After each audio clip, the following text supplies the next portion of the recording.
Tumaas sa 1.80 kada litro ang presyo ng gasolina at diesel, habang 1.50 naman kada litro ang itinaas sa kerosene. Malaking dahilan ng pagtaas ang nagpapatuloy at tumitindi pang gyera sa pagitan ng Israel at Iran sa Middle East. Ayon sa Canada-based economist na si Dr. Michael Batu, hindi pa ito ang tunay na epekto ng gyera sa gitnang silangan sa presyuhan ng langis sa bansa.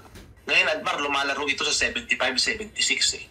So, inaasahan sa mga darating na araw, papalo ito ng 80.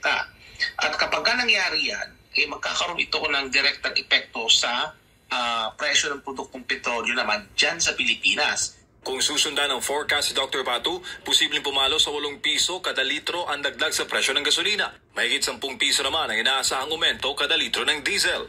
Oras nga na tumaas ang presyo ng petrolyo, tiyak ang domino effect nito sa ekonomiya na magdudulot ng pagtaas ng pamasahe. Pagmahal ng mga bilihin na tiyak makakaapekto sa serbisyo publiko. Ang langis, inaangkat natin yan, no? And petroleum and oil, yan ay ginagamit, no, sa napakaraming industriya sa ating bansa. So magkakaroon talaga yan ng widespread effect sa inflation at magkakaroon talaga yan ng direktang impact sa cost of living dyan sa Pilipinas at Bar.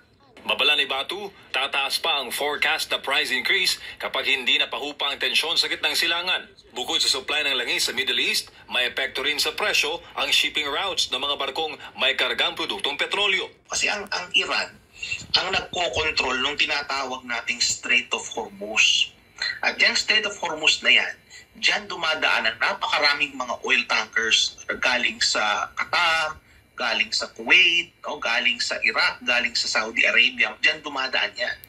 At kapag sinara yan, walang dadaan ng iba yung mga tankers, no, na nagdadala niyang produktong petrolyo sa iba't ibang mga bansa, kabilang na ang Pilipinas. Panawagan ngayon ni Dr. Batu sa gobyerno, iwan muna ang politika at maghandaan ang mas malawak na epekto ng gyera sa gitnang silangan sa ekonomiya ng Pilipinas. Para sa Diyos